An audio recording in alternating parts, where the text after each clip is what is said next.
All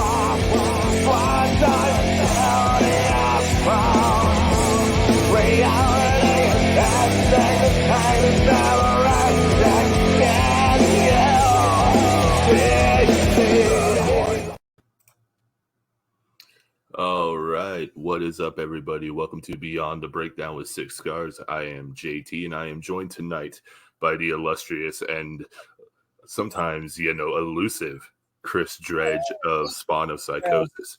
Chris, how you doing, brother? I'm good, buddy. You good? I'm doing good, man. I'm doing good. Things are a little chilly over here, but we'll make it through. It's chilly over here in the UK, so it sucks. It just sucks everywhere, I swear.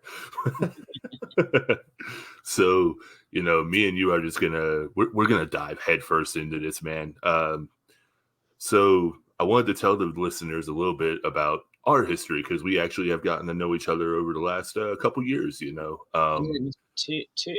years. Yeah, 2 years. So for those that don't know, Chris actually did the artwork for Save Me.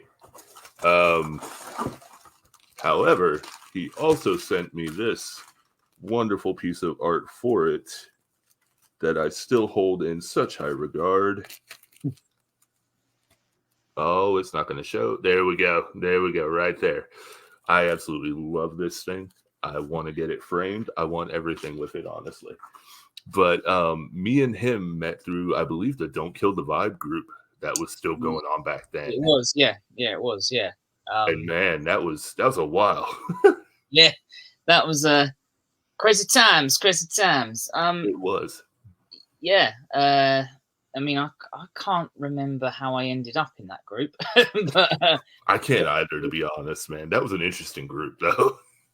Yeah, I mean, it also ended very abruptly and under very weird circumstances. That's the thing that we don't really know the ins and outs of. But yeah, because I posted about doing artwork for bands, musicians. Mm-hmm. That would have been, it was before. It must have been just before Christmas, 2021, 2022. Yeah, it was early November. Yeah, because I was just like, I need to get back into kind of doing art as a side hustle at the time, and posted. You were one of, I think I had 5 people, one of which was you, obviously, like, come forward. And when it was all said and done, really only you and one other person kind of like I did stuff for, and it actually, got used, well received and used. Some of the other people that got in contact, I did artwork for them, and then they just like disappeared.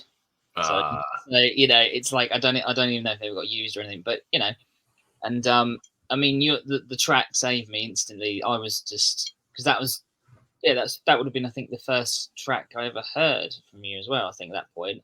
And it just, because back in the day, I was a big Korn fan back in the day.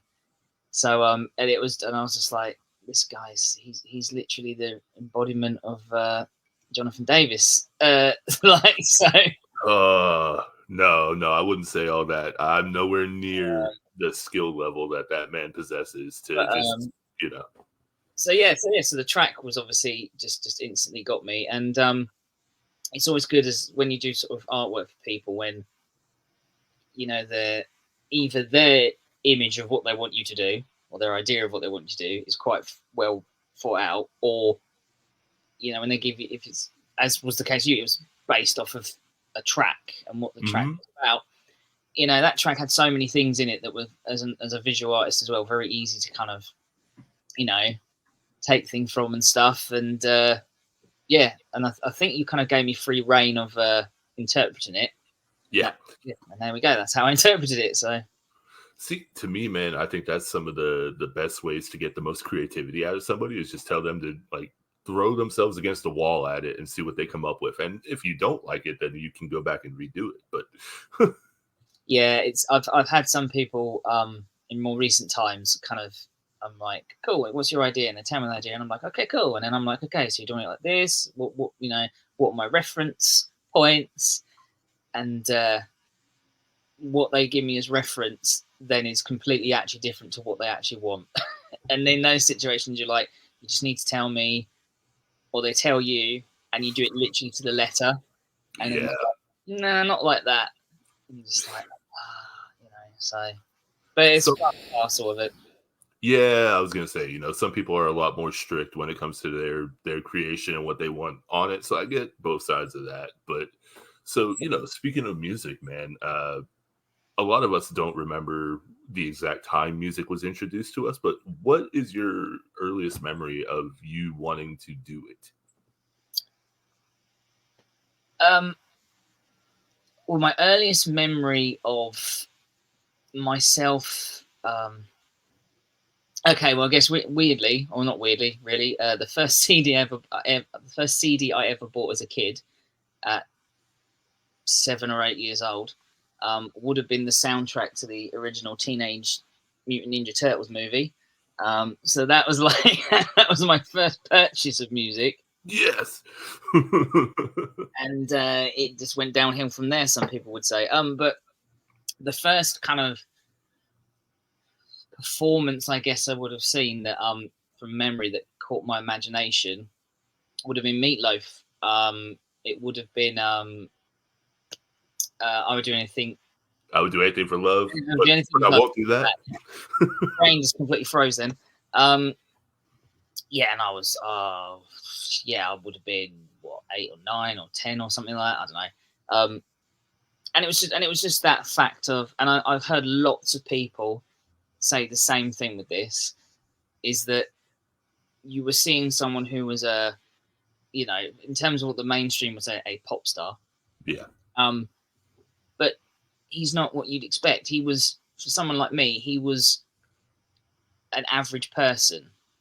He was just himself. It wasn't all, and then it's all rock and roll and I mean in that video, as well, the kind of whole Beauty and the Beast thing in there. It was just all kind of for my young impressionable mind was that was probably the first thing that I kind of saw that started my interest in it. And then as a kid, I grew up around hearing like rock, heavy rock, just in the background kind of thing. But it wasn't until I was probably 15, 16 that I kind of discovered things for myself. And it was literally just at that time the parents got Sky Digital in, and I'm like, oh, MTV2, what's that? And that was it. Then of course over here anyway in the UK we had the Kerrang, which I think still is a TV channel, and we had a thing called Scuzz, which was better than Kerrang TV because it would play lots of stuff. Okay. So it's kind of Scuzz TV and MTV2 was sort of my gateway to that, and that would have been the era of like new metal kind of. I probably was coming in near the end of the new metal thing, but like so Korn, Limp Bizkit, and then other things, Soil, and then also for me though, kind of going backwards because I was then obviously learning about bands that I'd grown up with in the background but never knew who they were. Yeah. So like that's how I ended up being a massive Metallica fan, because I was like, oh, this is and then that was it. Then it just kind of snowballed, and so there we go. That's kind of how it sort of started. I mean, absolutely. And like you saying Meatloaf threw me for a loop because I would have never assumed that would have been the first thing you heard, man. It probably wasn't like the first thing I heard, but it was the first thing that registered. Yeah, registered. It was the whole package. Do you know what I mean? Yeah, And then discovering that he did a song called "Bat Out of Hell," and then it was just that was it. Do you know what I mean? And then and I actually managed once, long time ago now, to actually see him live as well once. So at a place called Leeds Castle that's near in here, because I live in Kent, so that's the southeast of England for anyone who cares. So we've got a place called Leeds Castle. They do concerts there sometimes, like outdoor concerts, and Meatloaf played there. So I got to see him, so that was pretty cool. Oh man, that was probably pretty sick. It was, except it was an outside gig in November. Freezing your balls off.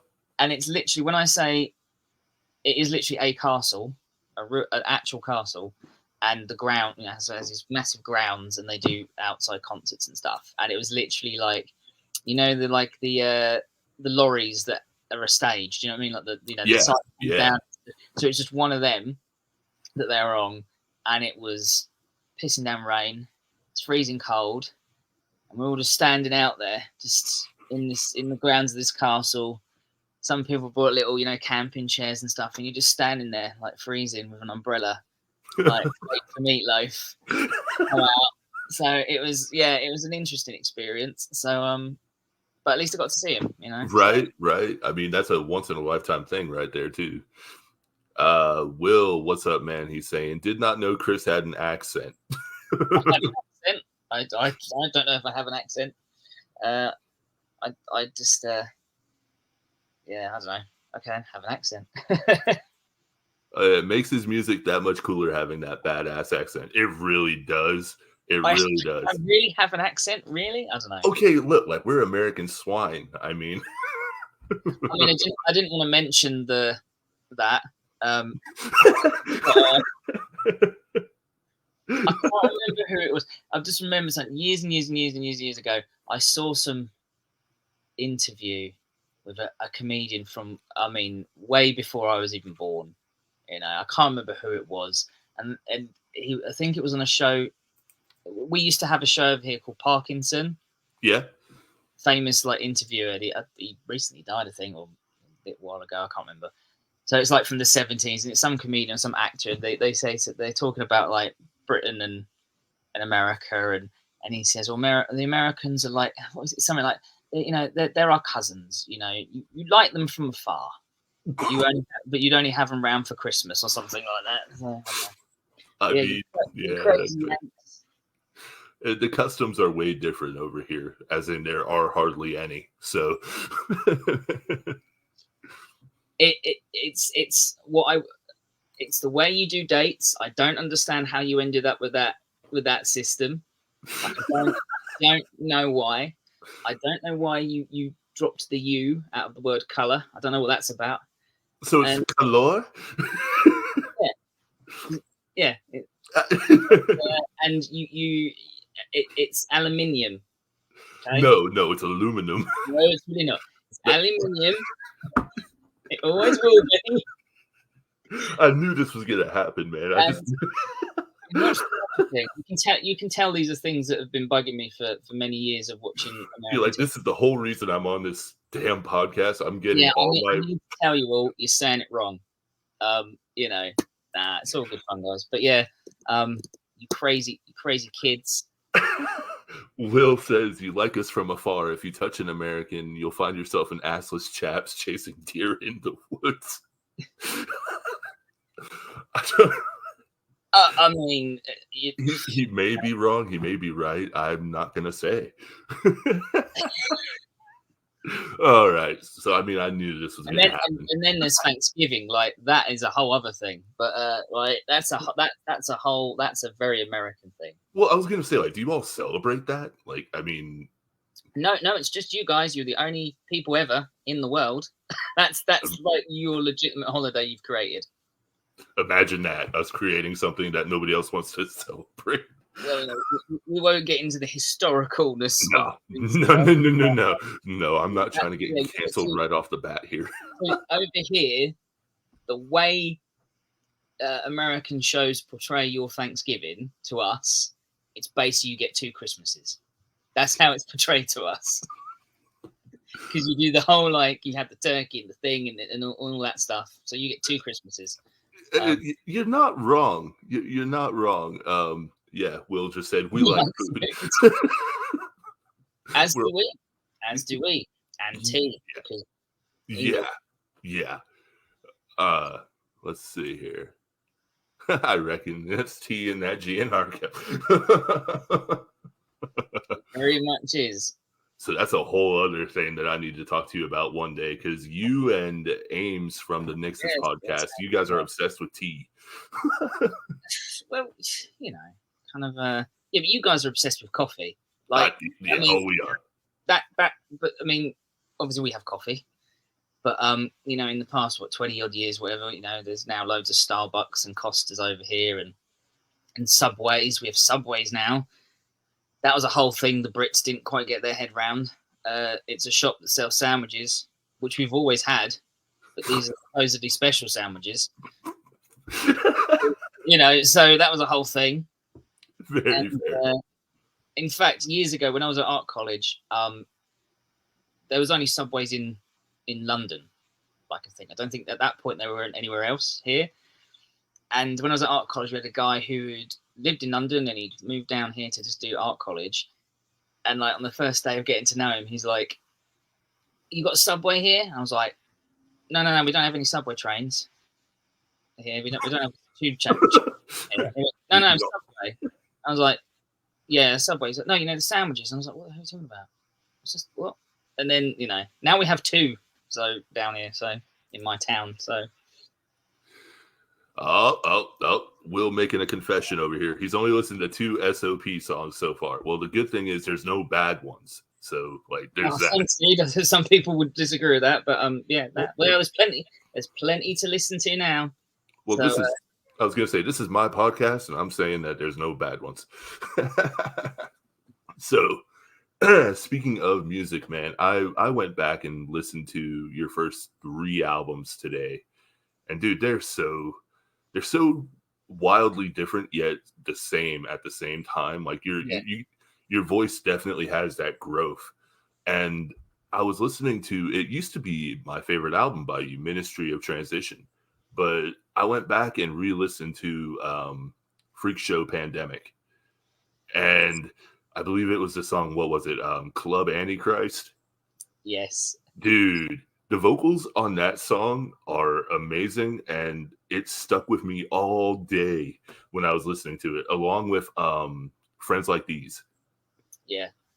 So, like, what really resonated with me, man, was the quality of those albums. Like, you'll hear a lot of bands that do that same kind of vibe, but like the quality, the audio quality and the lyrical quality of those albums really blew me away, man. I know as a creator of the music yourself, it's really hard to choose, but like if you had to say what was one of your favorite albums to put out, what do you think would be it? That's a real there's no short answer to this, by the way. So buckle in. It's hard to say because I'm trying to turn this into a very long story into a short story. I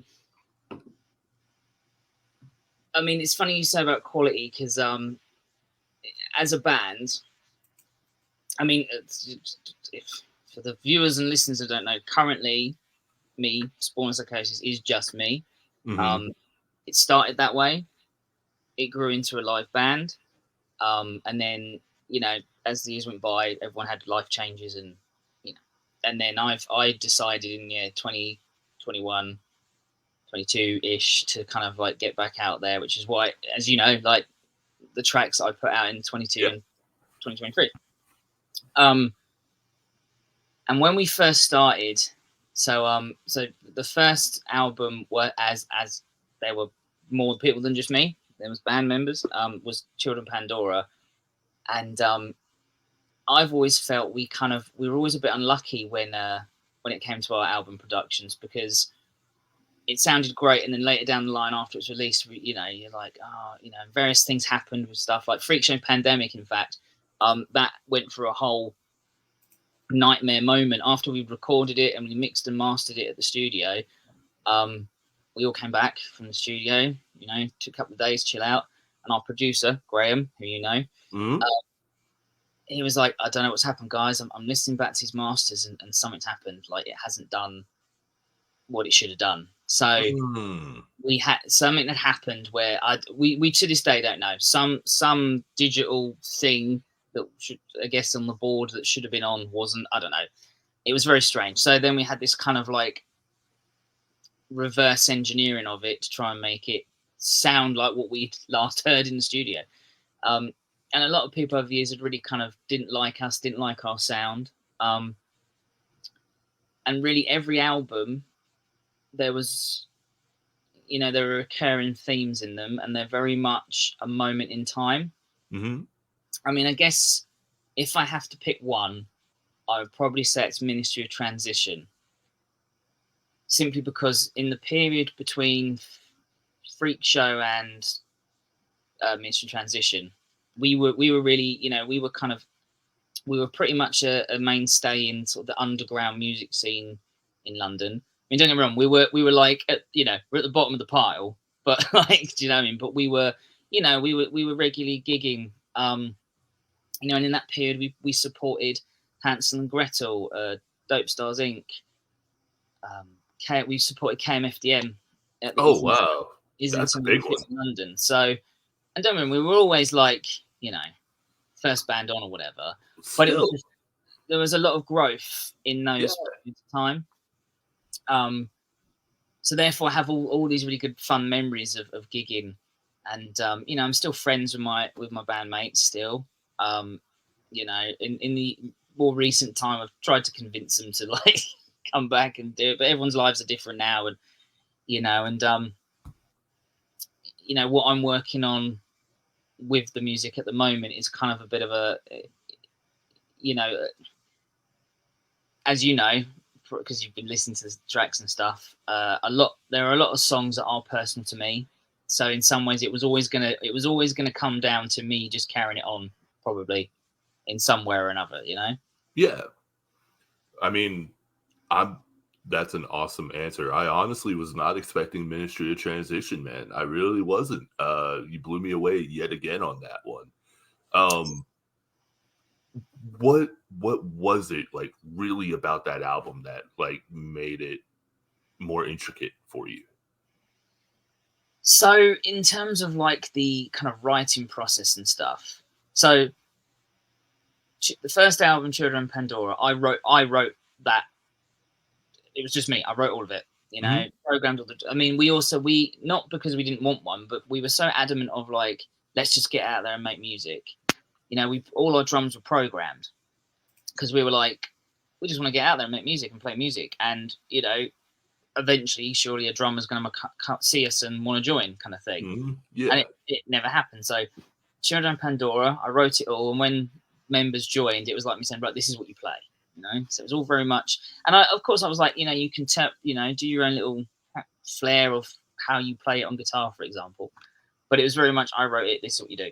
And then Freak Show was kind of a 50-50 of like, here's loads of stuff I've already written, but there was room for people to add their own little bits.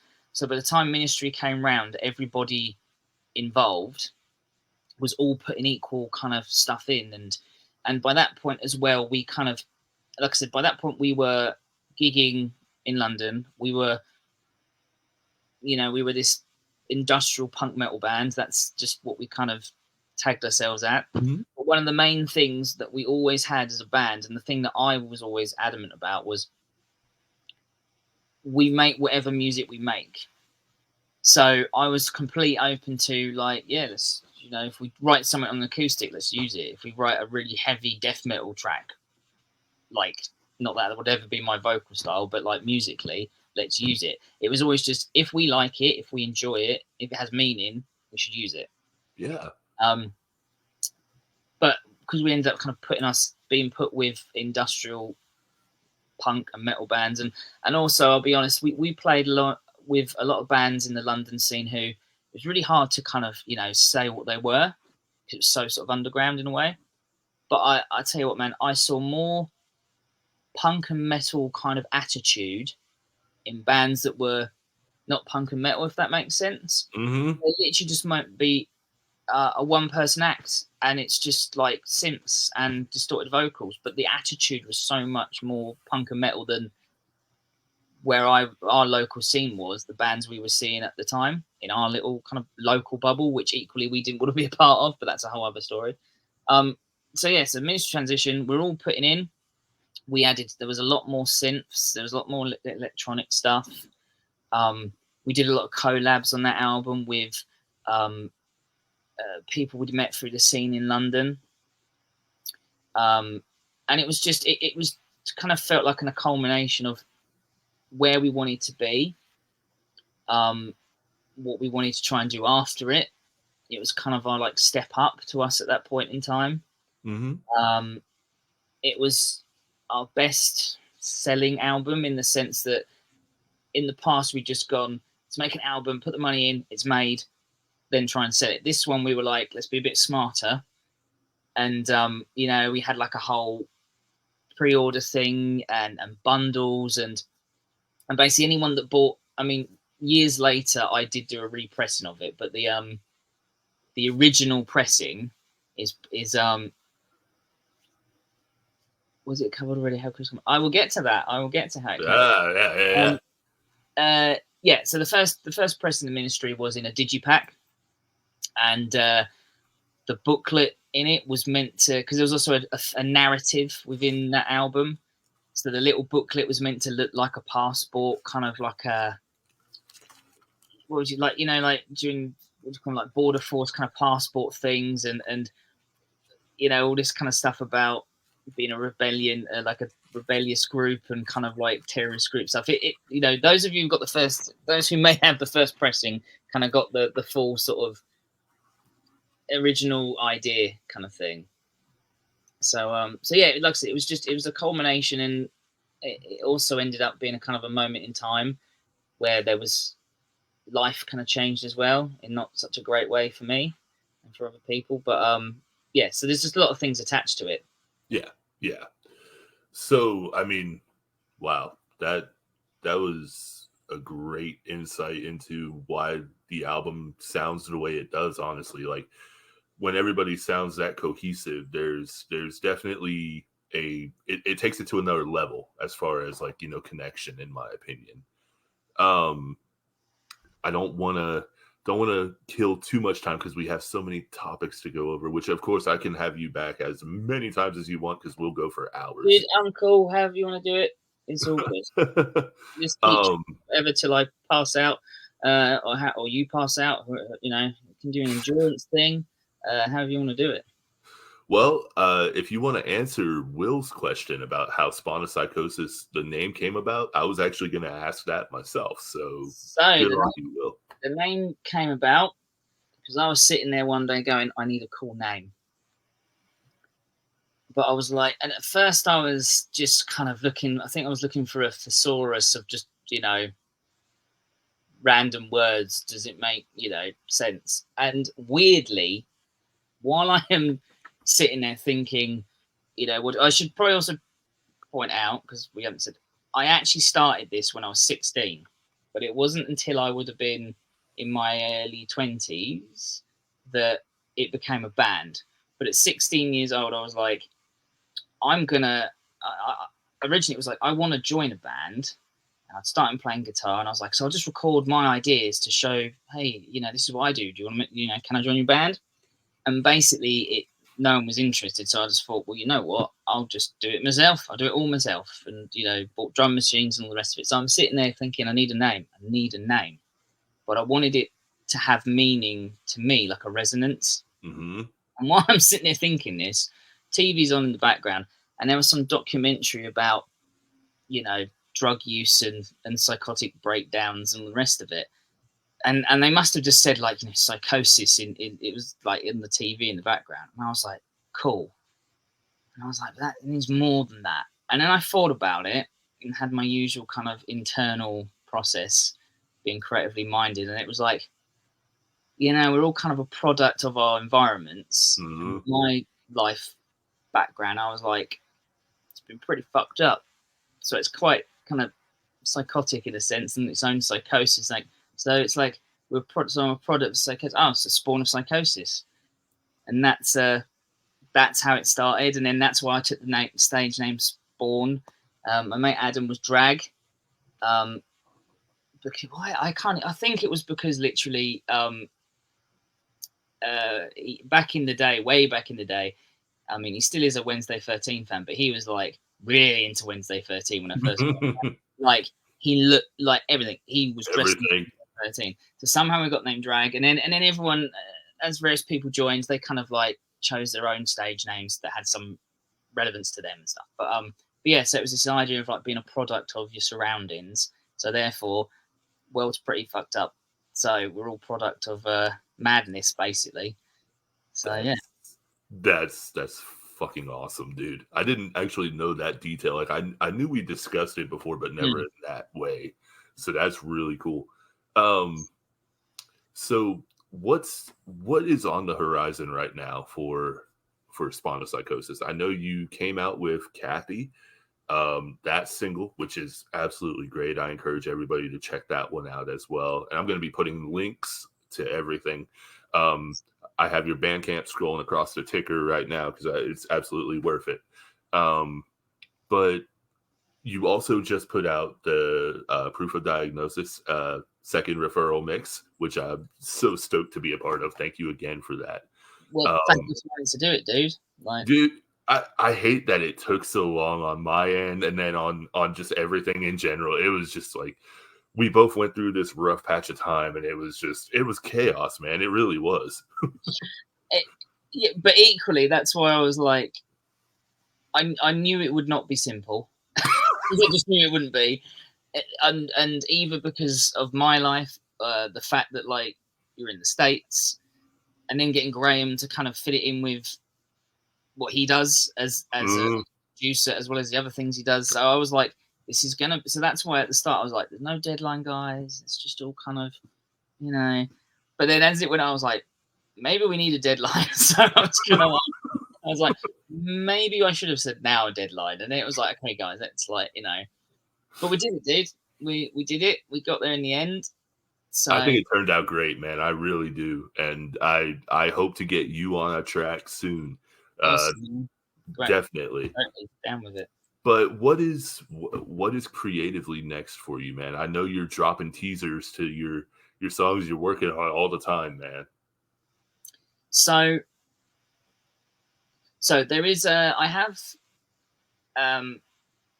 a song that was going to get released last year with alongside Kathy and Proof of Diagnosis and the second referral remix, and it just because of just time and things that have been going on for me in my life this past year, I was like, I don't want to rush it. Let's just keep it for next year. I've learned it's always good to have something on standby, you know. So there's that. But the main thing I'm working with these new tracks is I guess it's so basically I do want to put out one more album. It might be the last album, just because of life and stuff. Yeah. And then I might just carry on with the idea of just singles. But me as a creative person, I like albums. I'm a big believer in as an artist, as a musician, you write your songs for a reason, and then you make choices of why they're in that order and how it all fits together. So I'm a big believer in that, and I'm also a big believer in physical media still. So even though I've still got some stock of Spawn Psychosis CDs floating around, I'm still like, I want to make a CD. So so in a nutshell, the album is, I guess, for want of a better word, the idea is it's a narrative concept album, and it's very much kind of about where I'm at in my life and things that have happened and my mental health at this point in time. Yeah. And also some kind of songs that are very much about that and songs that are loosely about that. And there's some other kind of like, I call them narrative songs, like, because it ties into this big idea. Because I've always said this idea, this is ambitious, which it really is. And the idea is, in the kind of build up for this grand idea, is I'm probably going to try and, because back in the day, when we had our original website until somebody took the domain name when I didn't pay it, and now if you go to that website, it takes you to some Chinese. I don't know what it is. It's all Chinese, but it's trying to say something. And whatever it is has nothing to do with Psychosis. So the fact that they chose that domain name or stole that domain name when it came up, who knows? But back in the day with that, I was doing a comic because the whole idea of our stage personas in the Children Pandora days was we were these escaped lab experiments, and we had Goa'uld, if you've ever watched Stargate, parasite-y things in us, and so I had a whole I don't know how many issues I did, but I drew it all, coloured it all, and it was like an online comic thing. So I'm wanting to revisit that media because then it will kind of explain a bit more of what the hell this album is. And if it all goes to plan, I'd like to make it as a physical album, but a very limited, really limited. It might only be at least 25 copies, but the whole packaging thing's going to be really special. Yeah. And outside of that, just, the usual digital uploading and stuff. So, in terms of songs I've got for it, there's 13 essentially written in terms of, musically, and some are being, polished and that for lyrics and stuff and things. So I've got lots of things going on, and then because of the narrative idea I've got, I'm like, well, I need to write a song about that. So I've also got ideas and stuff, but it's just at the moment because new day job and stuff, just getting the time to just kind of sit and do it all. Yeah. So but yeah, so that's the plan.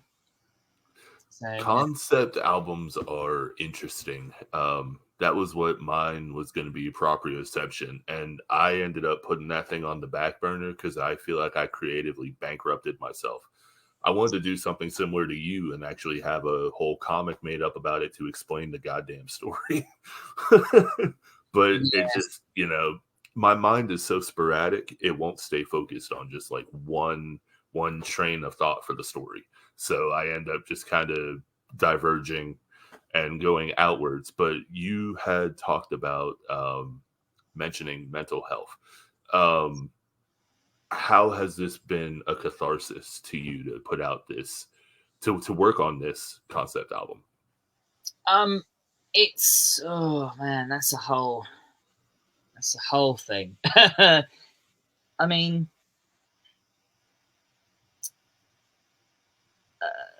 How should I put this? A lot of things have happened to me in the past 7 years. Let's just put it that way. Yeah. And during that time, because of just life reasons and other life stuff, having children and stuff, kind of took precedent. I kind of the music thing was kind of put on the back burner, and I for a time it was all about my visual art as opposed to the music. Trying to do the visual art more of a business, because even from day one when we were a live band, we were because we once got asked by a promoter, what's your 5-year plan? And we were like, you know what, our 5-year plan is we'd like in 5 years time to be at this level playing these kind of gigs, but monetarily we just want it to tick over. We put money into it, we make merch, we make albums, we sell stuff, money goes back into it. It was just we wanted it to kind of, the ideal is it funds itself, basically. So in that time, the music came on the back burner, and as other events kind of happened, I realized that I needed to, I'm a creative person in lots of various ways, but the music is very much more the way for me to put out what I need to say in a way that I think I hope people relate to easier than if I did a painting about that subject.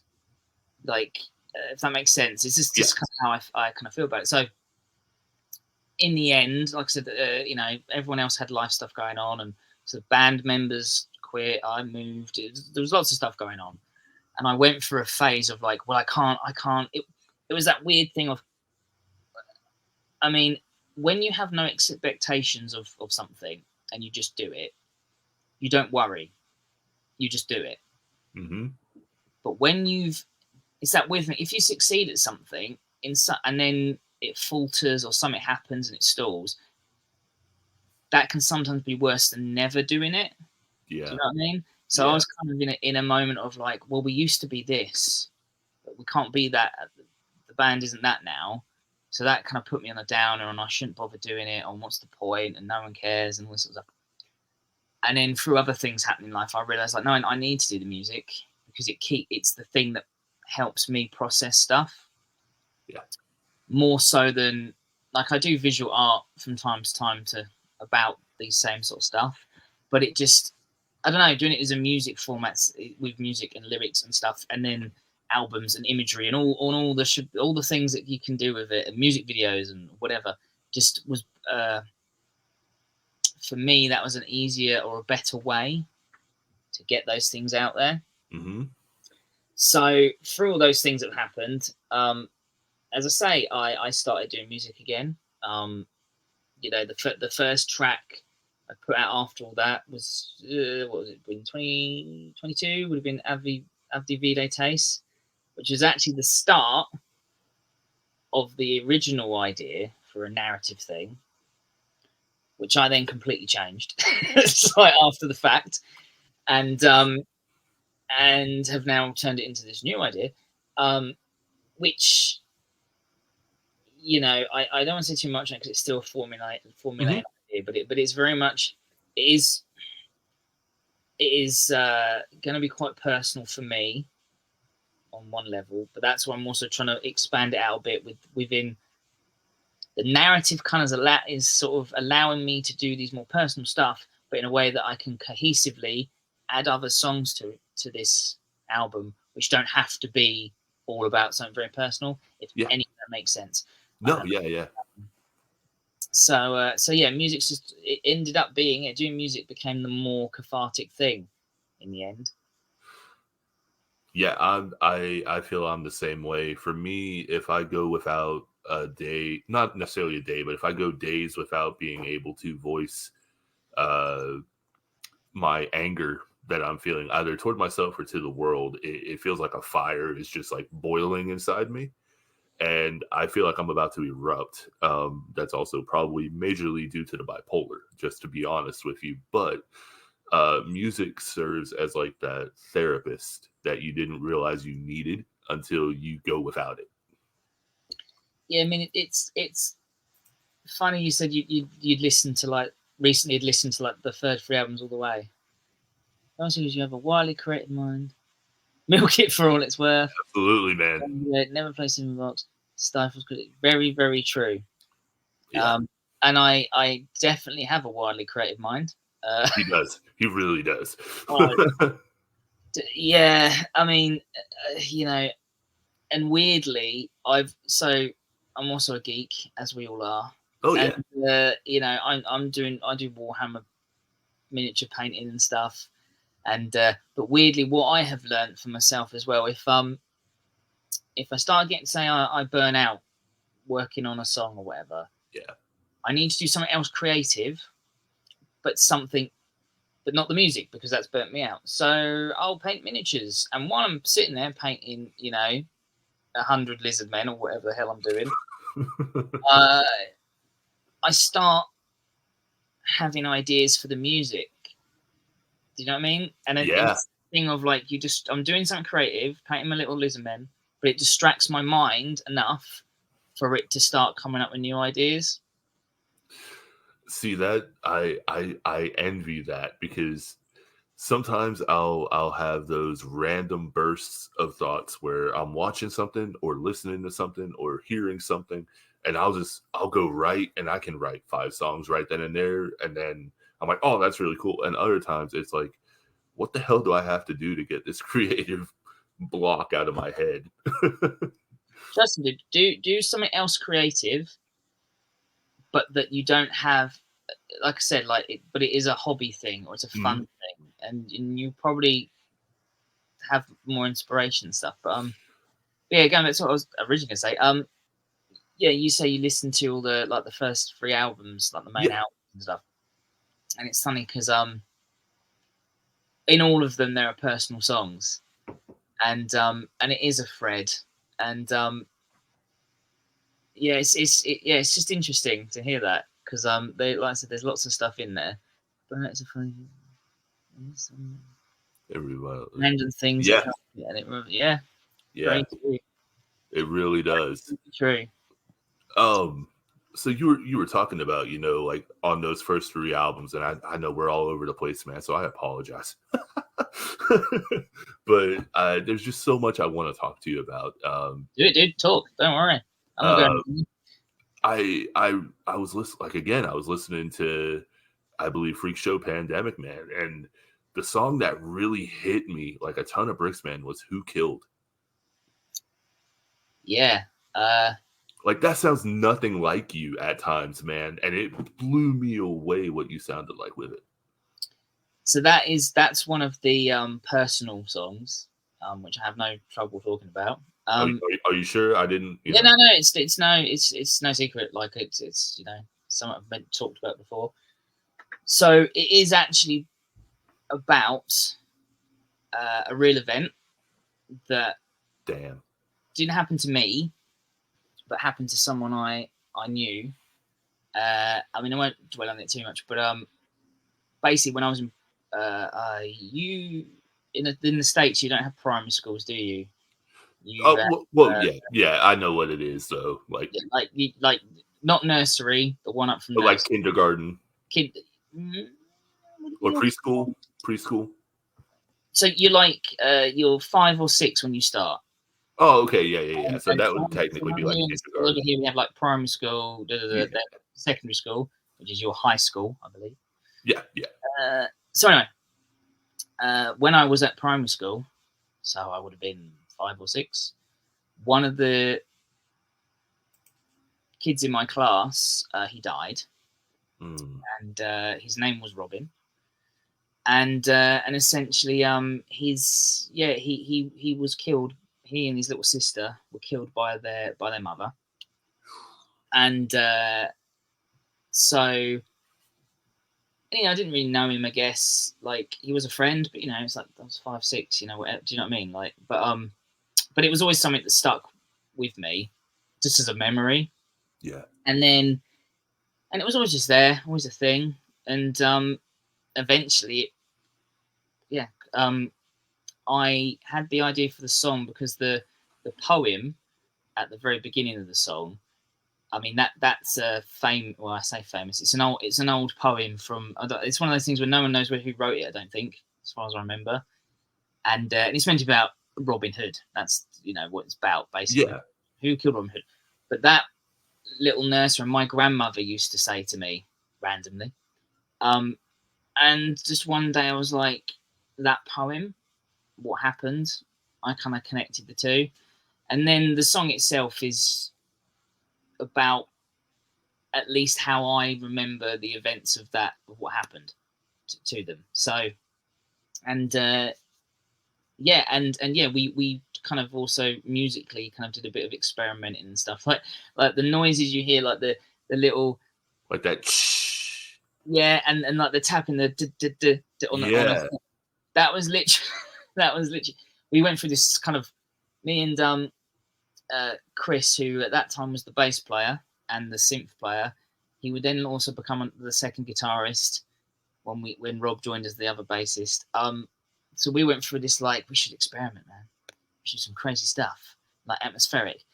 And we literally we raided my dad's shed and got I don't know what we pulled out, just like hammers and bits of wood and like just like screwdrivers, because I think, if I remember right, the like the metallic tapping of the ting ting ting ting ting. I literally think that was a screwdriver on something else that was metal. No way. Yeah, and we literally just rigged up some mics and into the interface, into the map book, and just stood in my parents' living room just because I think they were on holiday or something, and we just raided the house, and we're like tapping these things to the the beat that we'd already kind of created and stuff, and all these weird other little things that we put in there that are distorted and stuff. So yeah, that was also probably one at the start of us being like, we should experiment with weird things in the backgrounds of the tracks and stuff. So, it showed. But yeah, so that was so that's that one. Well, thank you. Like, I mean, I didn't know the backstory on that, so thank you for the willingness to open up about that. It really was a standout for me. That's one I went back and listened to about 3 or 4 times in a row. It's just not even knowing the backstory, it hits you. It hits you hard like a ton of bricks. Like it really does, and that says something to the story creating that you also gave it. So I mean, props to you for being willing to take that subject matter and turn it into something. I mean, I am I am a believer in the sort of saying that art reflects life and life reflects art. Mm-hmm. I know we currently live in a world, not getting into all that, but with a lot of discussion about censorship at the moment, and what should be seen, what shouldn't be seen. Yeah. I am a big believer in you can't have a conversation about topics without the entire topic. And what I mean by that is there are things in this world we need to talk about, and they can be and they can be difficult topics. But you have to talk about the whole topic, the good and the bad. Mm-hmm. You can't only ever talk about the one side. And I think context is a big thing these days. So I'm a believer in like stuff that happens in life. And I'm also, though, a believer in there is a right way and a wrong way to put across stuff creatively. And I'm not saying that my creative choices to put stuff across has been right or wrong. But I have seen things, be it in music or in film or in just visual art, when I'm like, I get what you're saying, but I think you've gone way too kind of, And is it tasteful? Is it respectful?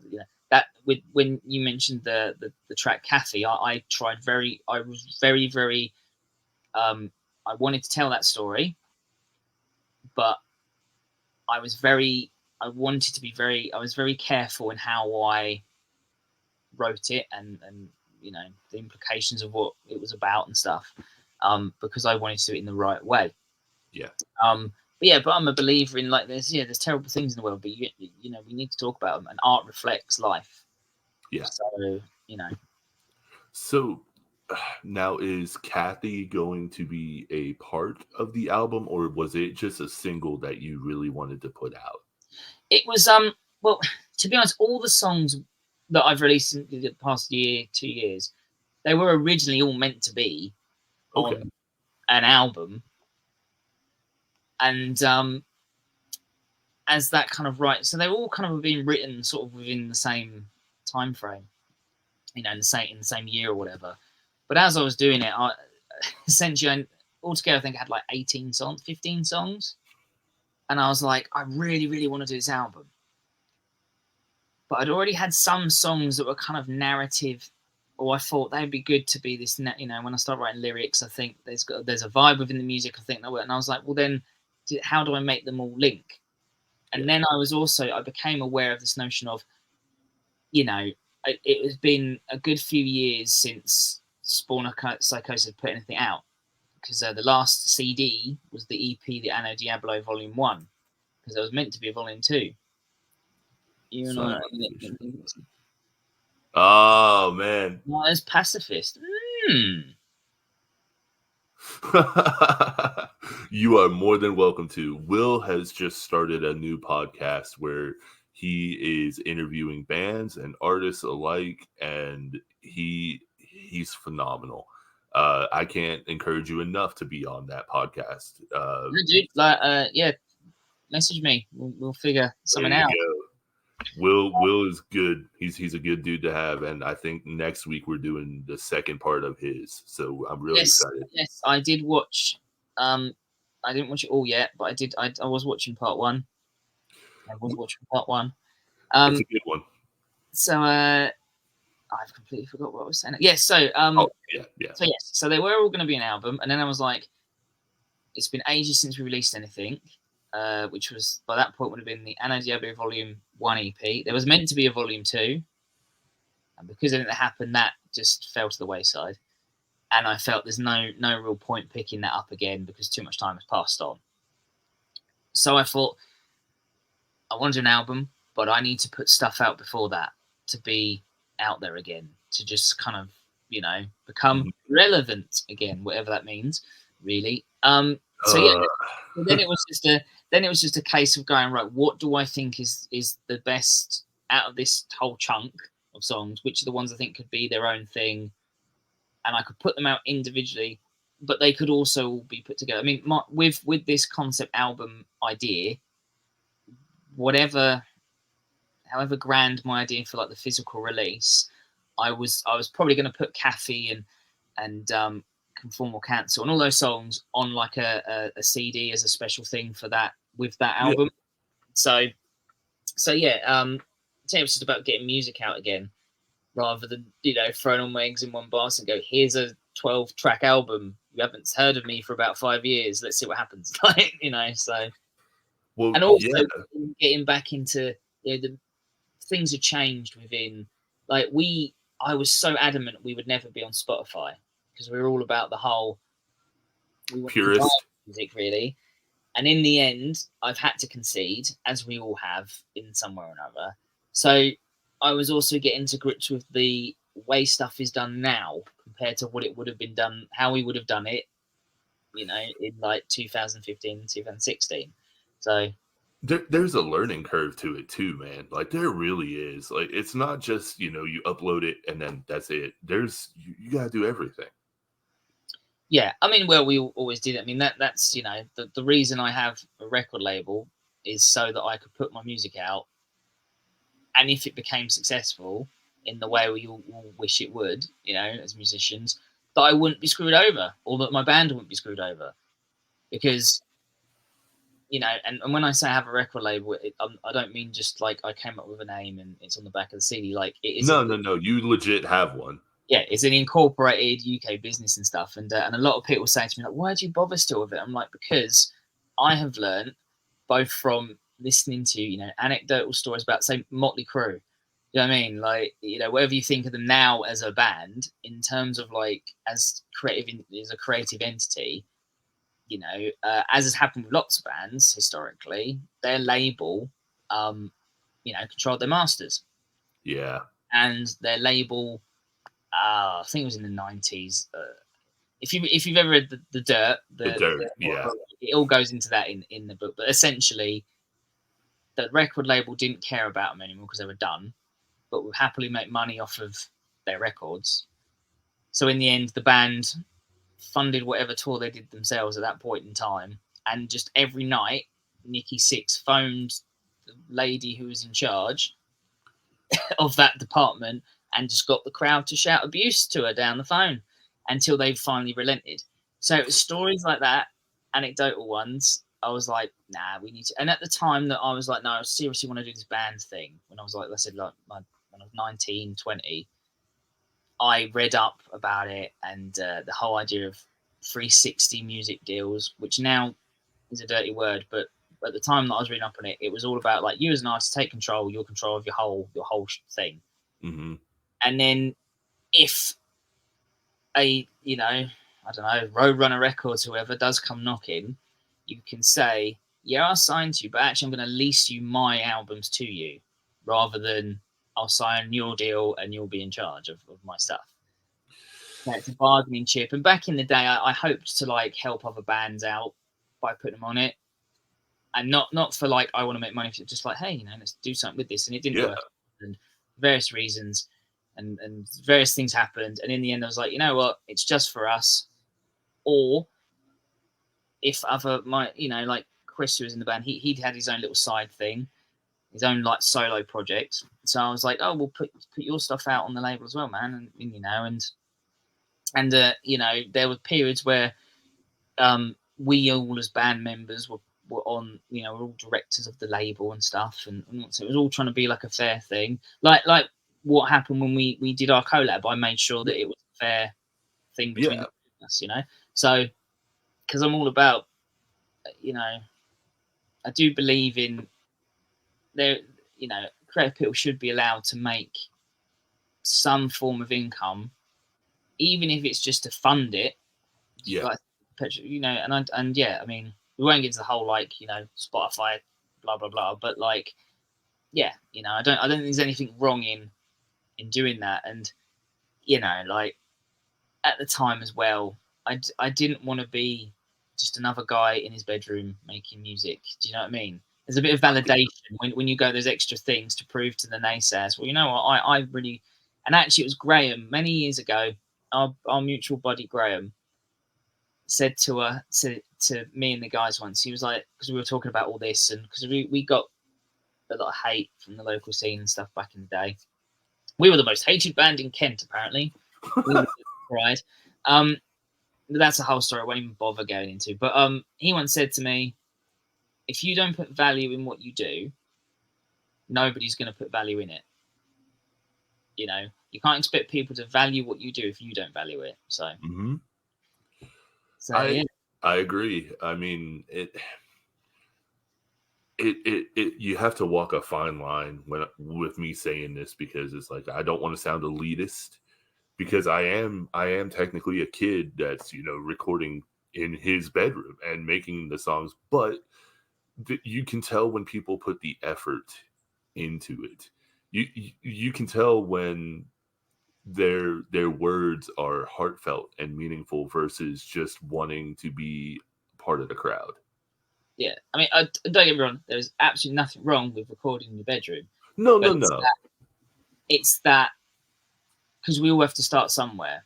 But it was just that for me at that time in my life, I was like, but I know, if I really want to do this, because again, in this one, it was just me, you know, that there wasn't a live band yet or anything. So I was like, if I really want to do this, let's do it right, you know, kind of thing. So, and then to prove like, no, I really want to do this, and I'm gonna, you know, do it. And I mean, that, you know, that takes us almost full circle back to the beginning, where I was telling you about the quality of the albums, man. And it really does show, like, you put your heart and your effort into it, and it really does. When you listen to it, you get that sense of urgency almost. Like the first two albums are just in your face. Yeah, they're yeah, I mean, the first one we recorded in a week. Like, and that was, you know, that we just I have so many stories about this recording out those first two albums. So like, how can it's all like comedy gold, if I'm perfectly honest. You know, people know when something's not genuine. Yeah. Yeah, I completely agree, Will. I mean, I won't get into it, but some of some of the negativity we got as a band was because I was very outspoken with that within our little scene of very much saying, you know, you guys, you guys in that band, like, your music isn't for me, but by all means do it. Go out there and do it. But here's my critique based on like how I'm viewing this idea of honesty, and that didn't go well, but we won't get into it. But so the first album, Children of Pandora, was recorded in, I believe, it was a week.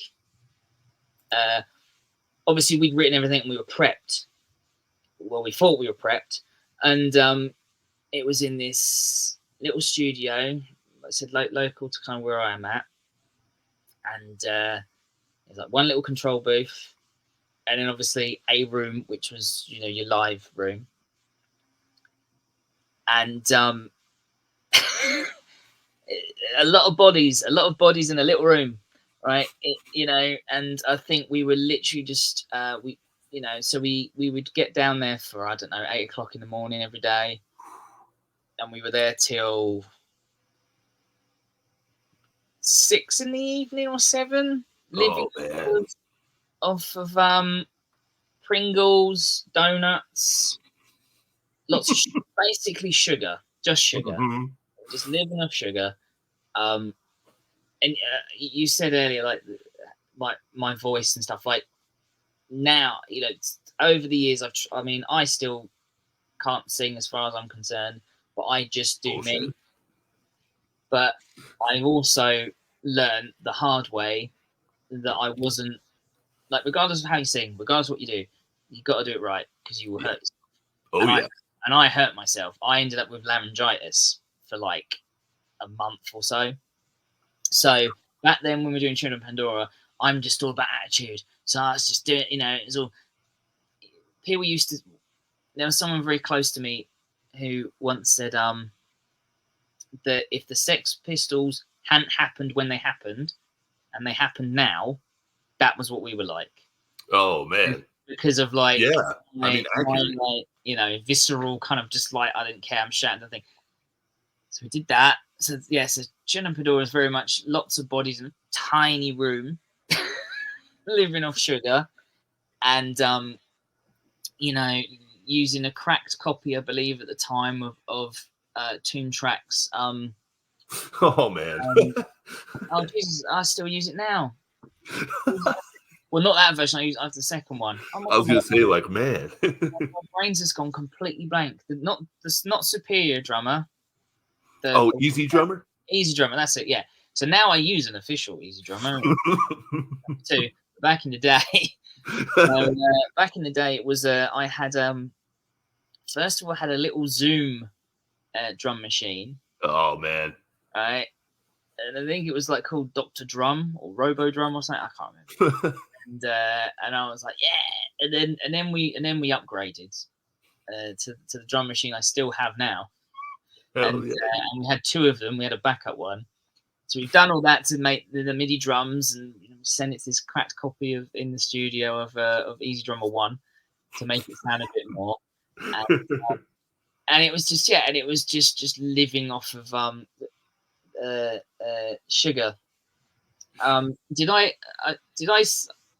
no, because annoyingly a lot of the physical copies of Children of Pandora, don't know what happened, but over time they've actually like corroded and don't play anymore. Oh man, really? Yeah, and I don't know if on the digital version actually, because I don't know. Have you? I'm assuming if you've listened to the whole way through, you've got to the end, haven't you? So you've heard Angel Wins. I'm assuming. Yes. Right? Have you stayed listening after that song ends, or does it just stop at the end?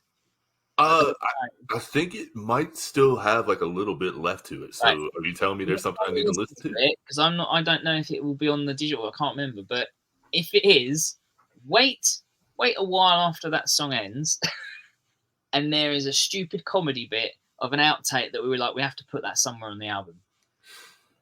Okay. Because at that time we had we had our mate Martin join, and he was his character name was Weevil, and he was like meant to do like the aggressive kind of vocal background bits, right? So have a listen, it's comedy gold. So what you find at the end of that, and then so Freak Show Pandemic was funny because we decided that we're gonna put some real money into recording that one, right? We're gonna like really save. And we ended up with Graham again going to Parlour Studios in Kettering in the UK, which is quite a famous studio. Dimmu Borgir have recorded there. Yeah. Evil recorded there. I believe on one of the tracks, I don't know what, I can't remember, but I believe like there was still a setting on one of the effects racks, which obviously Dimmu Borgir had used because there was a preset named Dimmu Borgir. Oh man! So we were like, we're having that. We'll use that. I don't know what. I can't tell you what it did for the track or what track. And that was again another. We're going to do this in a week because we're prepped. And this is why I find it funny you say about the quality of the production, because I've always felt that afterwards, you know, after kind of the glitz and glamour of we did it, we made this album. Everything we've ever, if I'm honest, other than Ministry. Every album we've released has had a bit of a quality curse to it. So, like, Pandora's not too bad because it was our first, you know, and we did it. Freak Show Pandemic, we did it in Parlour Studio, all this top quality gear, and we actually mixed. So we mixed and mastered it there as well. But we get in first day, we discovered that all our stuff we've prepped, so like the drum tracks and all that, on our end before we get there, is something's gone wrong. So Chris and Graham, so we'd record guitars, bass, vocals during the day with like a scratch kind of rough thing, and then throughout the night, Chris and Graham would sit there and put all the MIDI drums through a thing and find all these effects. Chris had to re-record / rewrite synth parts, I think, because it just wasn't there for some reason on the hard drive. So they lived off of coffee, and when I say they lived off coffee, they were drinking, I think it was called Lava Java or Java Lava. It was some like ground coffee. Oh yeah. The Lavazza or whatever. Yeah, they were seeing sounds. They were that like wild, right? So we had that, and and that, I know Graham and I told you the story. This was the time we found, because we stayed at the studio. They had like living quarters there at part of the studio, and they had some DVDs there to just like, and that's where we found Pope Town. You remember we showed you Pope Town? Jesus, yes. That's where we found Pope Town. Anyone listening, go on YouTube, Google Pope Town. I warn you, it will test your sanity. But we found the DVD of that. We watched every single episode. Right? God. And it was bizarre. I ended up one day while we were recording, I had a migraine, so that put me out. And I was on my crazy pills, so I'm just babbling nonsense and hallucinating on the painkillers. I won't say what I said because it might get you. But I saw things on the ceiling. Yeah. Well, what it actually was the light fitting, but my painkillered up brain saw something else. And I said to Adam, who was sitting across on the sofa, I said, "Why is there these things on the ceilings?" And I'll never forget, he just looked up from the laptop and went, "You what now?" And it was like, and we definitely lost our sanity while we were there, because we first day we were there, so we get to the studio, and we're like, right, we live in there for a week or a week and a half, whatever it was, and I'm like, oh, we need to go get food shopping in. Yeah, let's go. So we go to a supermarket, and for some reason that I don't know why, we suddenly thought we should be sophisticated when we're doing. We shouldn't. We're not going to just live off shit again like last time. We're sophisticated about this. So ramen noodles. For some reason, we bought pears. I don't know why. Pears? And we were like, we need pears. We should have fruit. We should be healthy while we're here for this like week and a half. And we should buy meat. We should buy steak or burgers or what the fuck we bought. Which then, and we still bought like loads of shit, loads of Haribo. We lived off Haribo as well. But in the end, the cabin fever set in at, I don't know, day 2. And Adam and I were really wanting to eat these pears. And pears are, they're either not ripe or they're too ripe. So we ended up doing pear watch and just being like, are they ripe yet? God damn it. And every day, just like looking at these pears, being like, are they ripe yet? No, they're not ripe yet. And then they were too ripe. And we're like, God damn it, we missed our chance. And I vaguely remember arguing with Adam that I asked for chicken. Again, I think I was on the painkillers for the moment, but that I asked for a chicken sandwich, but he says I didn't. And I was like, where's my chicken sandwich? And that was the whole thing. And it was just nuts. And we obviously you run your masking tape along your board, your soundboard in the studio, and so you can write kick, guitar 1, 2, vocal, We had one called Megatron because that was the weird dubstep effect that we decided we needed on these tracks. So it was just going. Okay, yeah. We said was how can I say this in the nicer way? Was the sound of Megatron having relationships with a bin? That was basically what we called it. Just utter madness, which was just us comedy gold madness.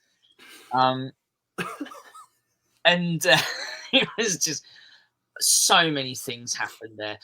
On the way to the place, and it's a good few hours drive from where we were at to Kettering.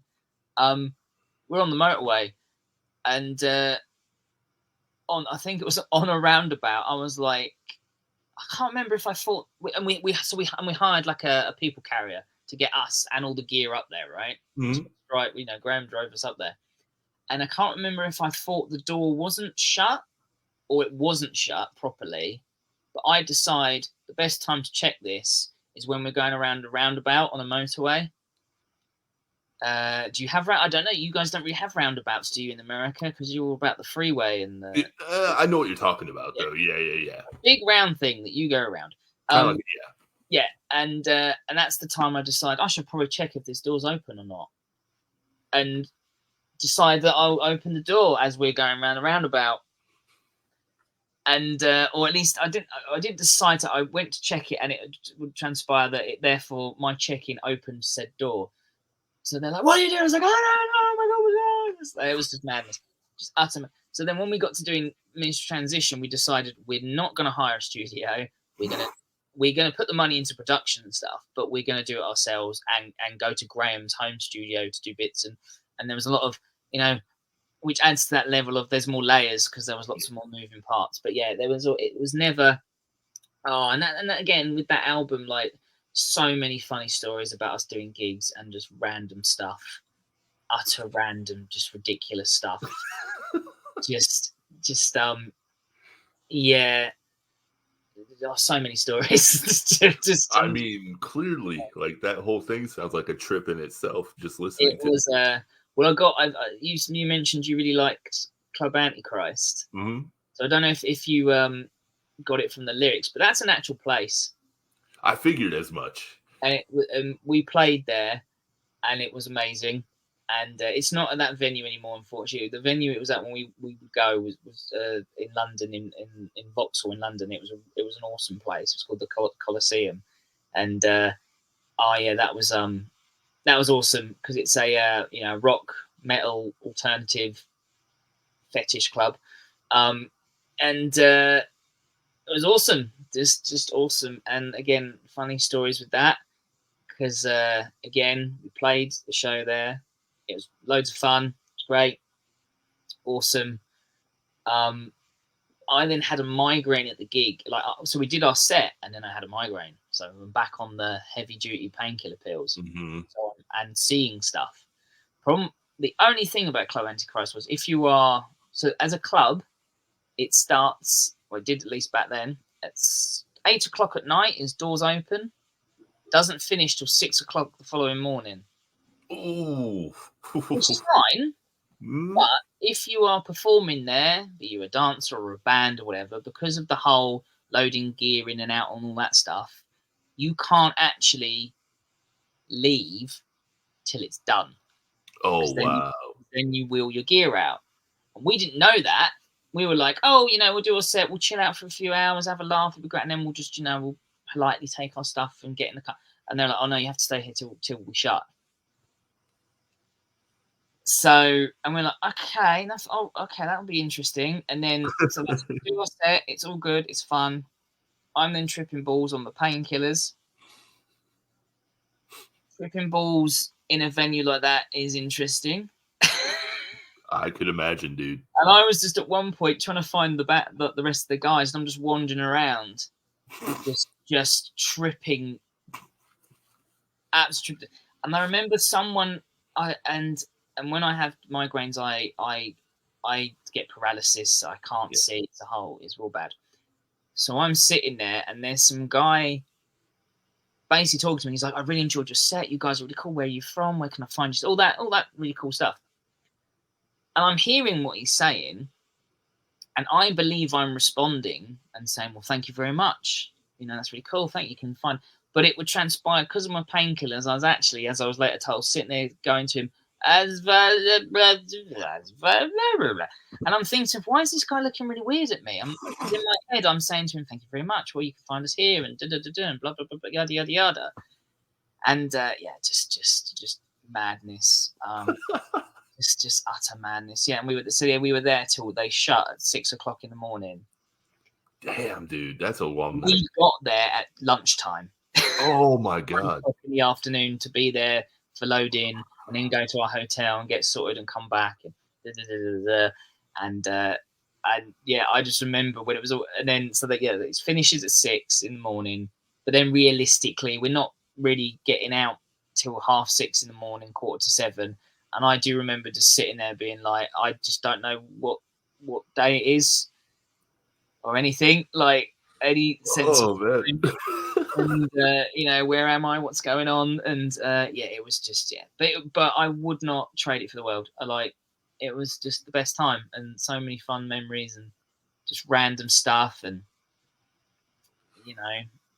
so with all that being said, and I have a feeling I've waffled on about random stuff. No, not at all, man. I've enjoyed this immensely, and I kind of have to reel myself back in because I'm like, I'll go on a tangent just talking to you because we get along like that. But I definitely want to have you back on.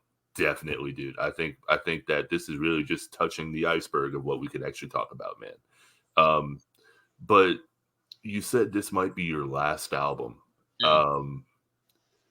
With that being said, man, and kind of to take it to a little bit more of a serious tone, how do you feel overall about what you've accomplished as Spawn of Psychosis? I mean, I can't knock it, man. Do you know what I mean? Don't get me wrong.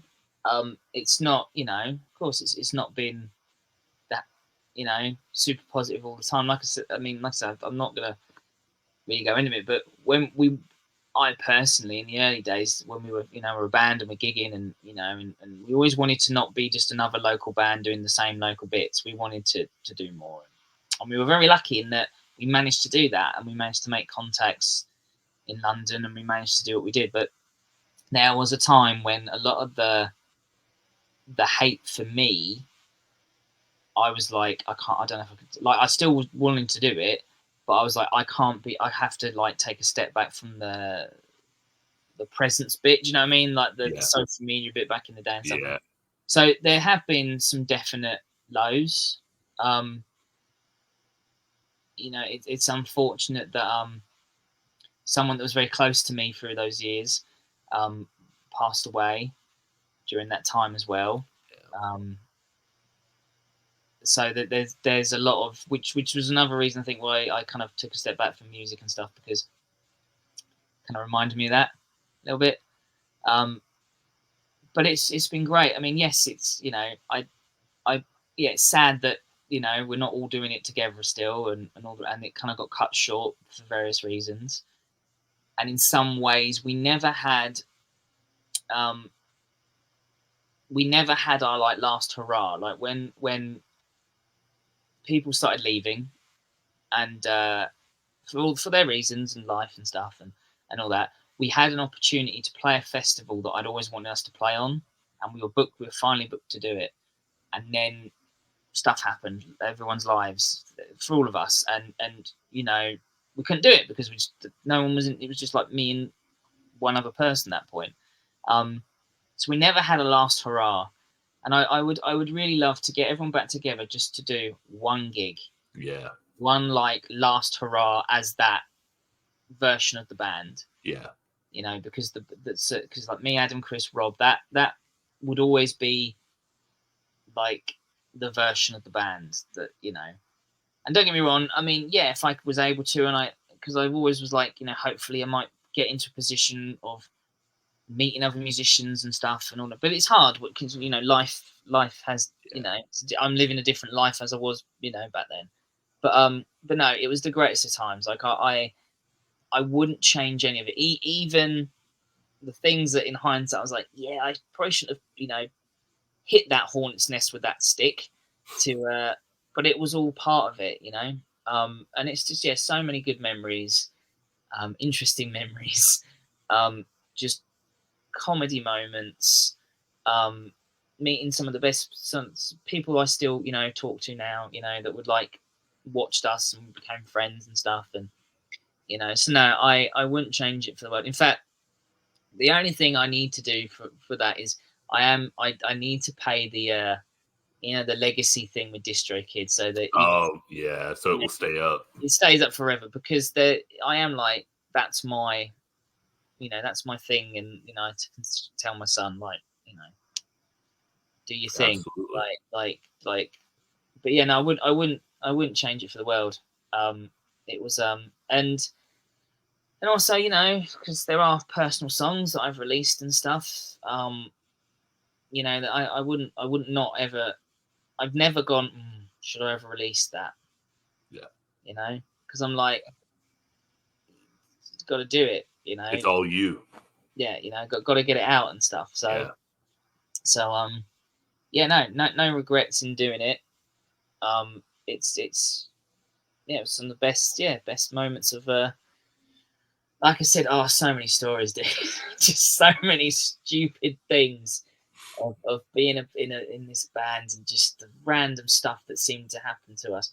I mean, I'll never forget, because we used to play a lot at a club, a venue called Electroworks in London, quite a famous venue. It's the longest running alt slash goth slash dark wave slash punk slash, you know, all these niche alternative in London. Oh wow. Longest running. It's like world famous for it. And we did our usual, played whichever gig it was, and you know, and we're all painted up and all the rest of it.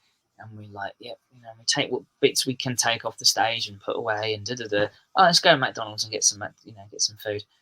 And we walked down to whatever, McDonald's or Burger King or whatever, and we're still all in. I mean, I'm still in full.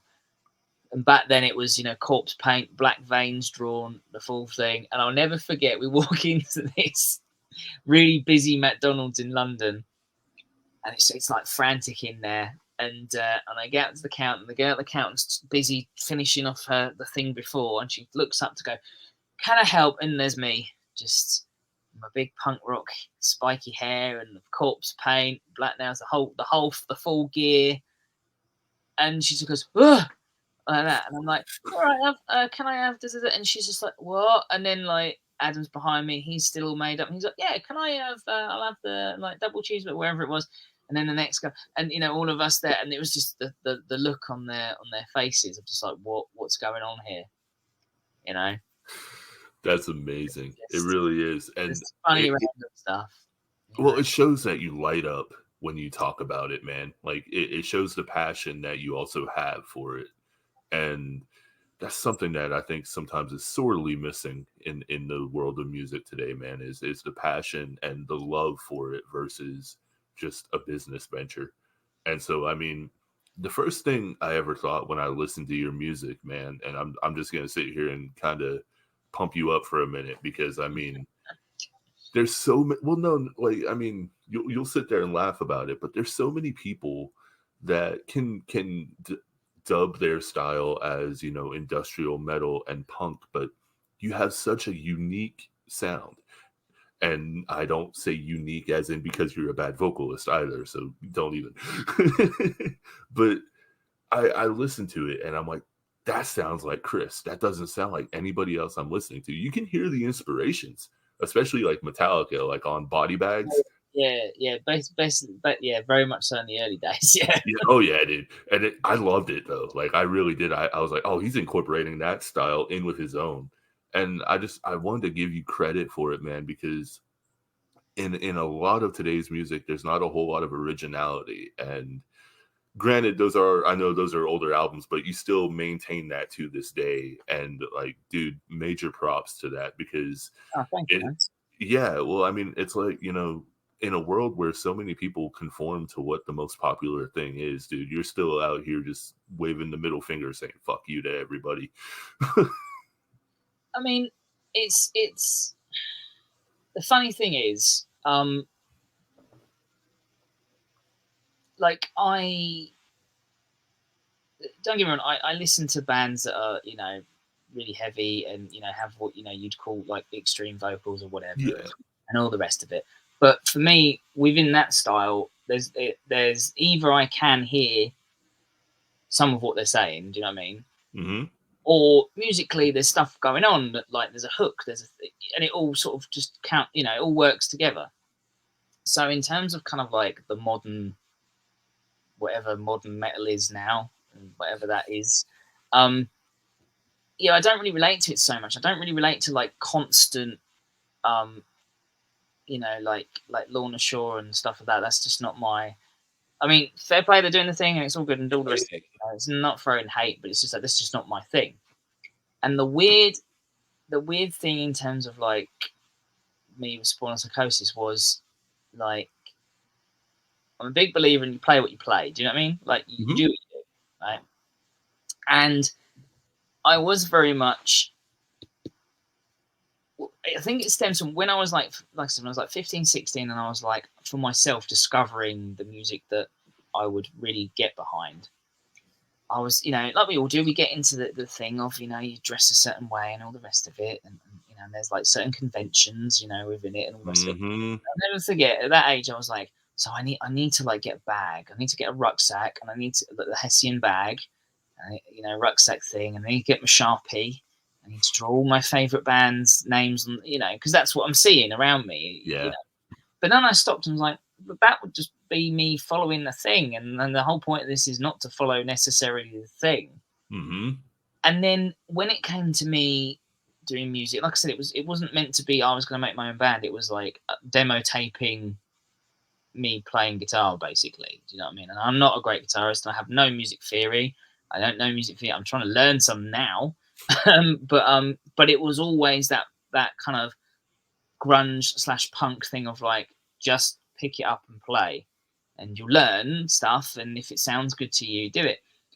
And it kind of became a thing of like, oh, okay, so all the local bands are like hardcore bands, so I'm not going to do that. And like, yeah, cool, I listen to bands a lot, have lots of crazy guitar tunings, but I'll just stay in E standard, thanks. Like, that was the whole first two albums is E standard or drop D. It's not till Ministry of Transition that we start doing different tunings, which was great for songs, but was an utter ball ache for live. Oh, I can imagine, dude. The constant switching.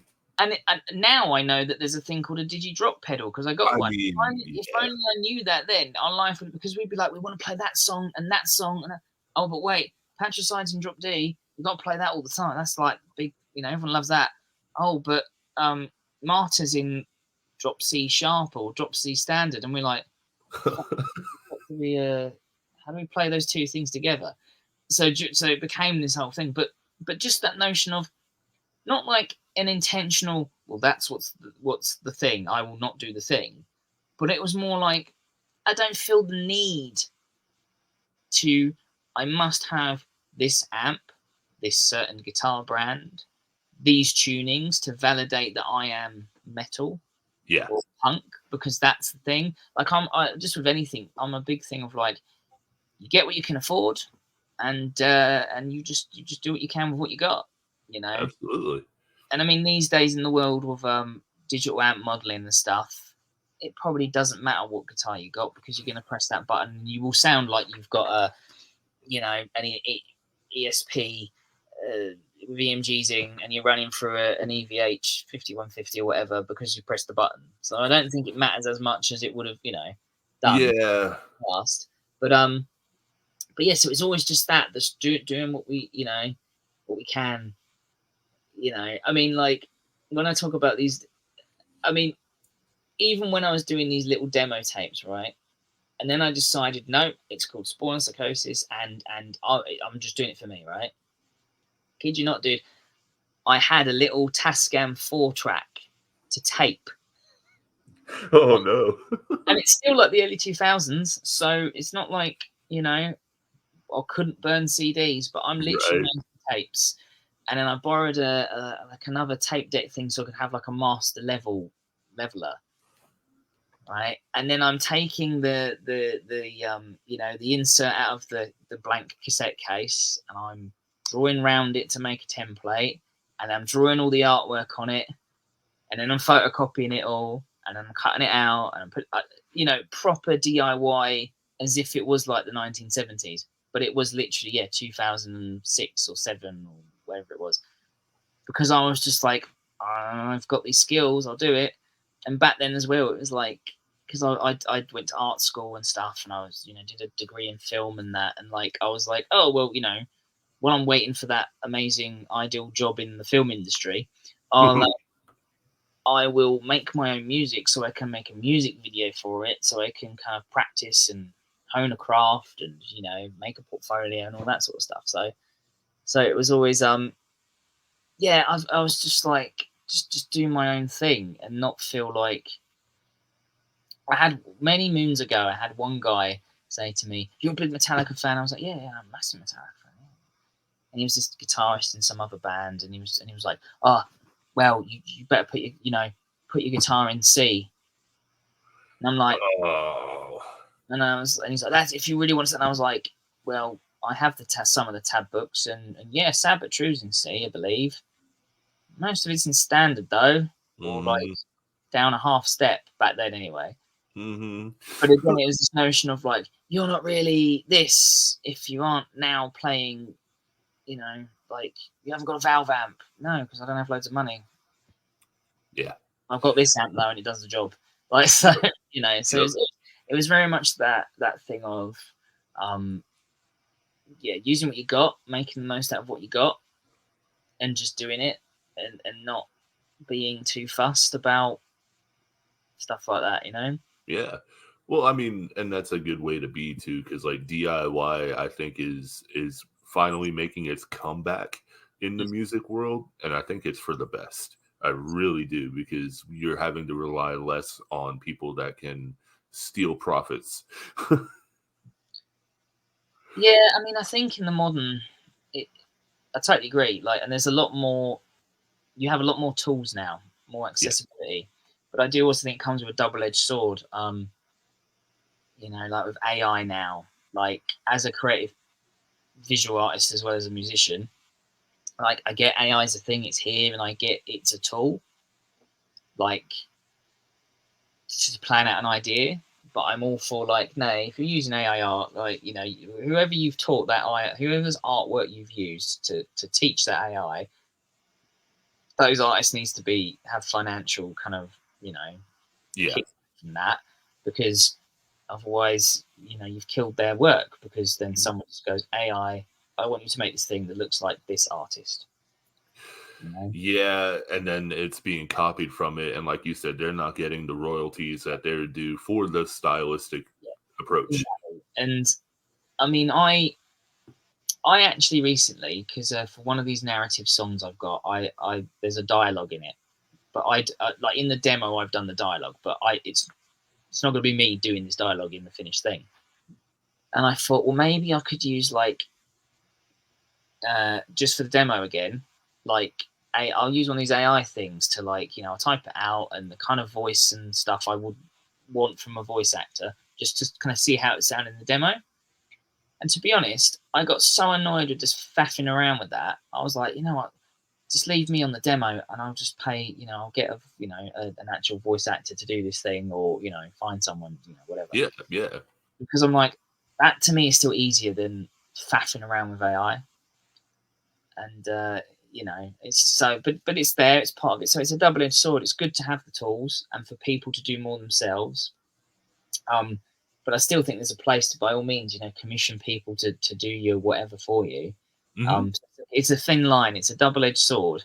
It's good that there are the tools, but at the same time, I mean, I use Canva for so much stuff now. Yep. Like, and don't get me wrong, back in the day, I wish we had Canva, because the amount of times we've like filmed a live set, or we've done some video-y thing, and I'm putting it together in iMovie. I upload it to, and everyone else has got all these like homemade things on YouTube that look really cool, and I'm uploading it, because of the screen resolution isn't the right. I'll be like, it doesn't work. What the hell? And it was always like, But now I can just be like, yeah, Canva, make it for that thing, and make this thing for that. Can't knock it, Like you have to use the tools you've got. So yeah, but yeah, DIY I think is making a comeback, but it's also one of those things where it's a double-edged thing now. So, well, as we're getting ready to wrap up here, man, tell the listeners where they can find you. I know you got Spawn of Psychosis, but you also still have Ashes to Embers Studio. Yeah, so my visual art stuff is Mhm. Ashes to Embers Studio. You can find that on Facebook. If you can find me on Facebook, and then you will find all these things. To kill two birds with one stone, I got a website which is called Ashes and Psychosis Mhm. .com, I think. I can't remember now because it's really late here and my brain is I fried. understand. I believe it's .com, but basically that's a website where you can see both sides of it, and then with various links to all the stuff. Obviously, you got the Bandcamp right across the screen. So Yes. a place if you want to buy some merch, buy some music, and then Spawn of Psychosis is on Spotify and all the other places you could possibly find Right. legally. uh, Some not. not so legally. Say right now it's just me. It's back to being a one-man band kind of thing. But I've got plans. Enjoy doing it. So by all means, come on down, say hello. We're on TikTok, Instagram. Where else? There's too many now. There's just too many. We may there's probably a very old profile on TikTok that never gets used. I feel you. Reverb Nation that I try and update every now and again. Yeah. But thanks for having me on, dude. It's been a No, dude. Yeah. blast.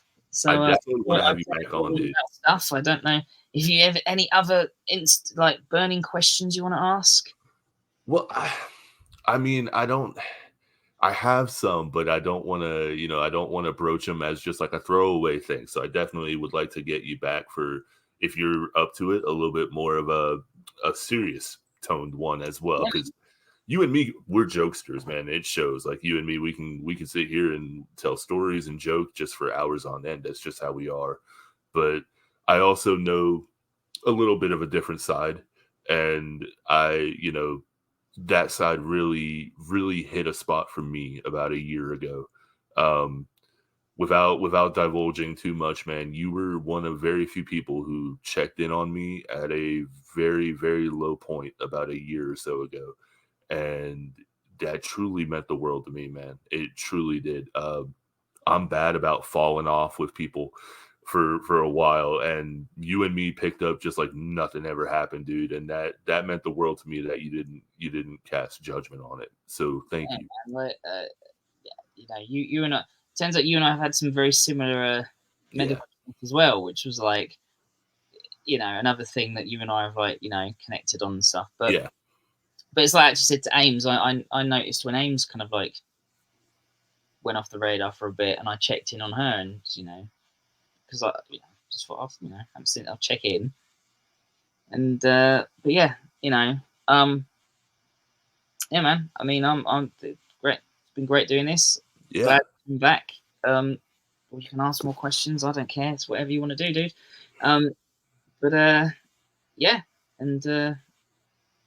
Thanks for having me on. And it was Will. Was it Will?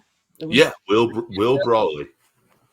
Message me, man, if you haven't already. I don't know. We'll sort something out with that. Yeah, man.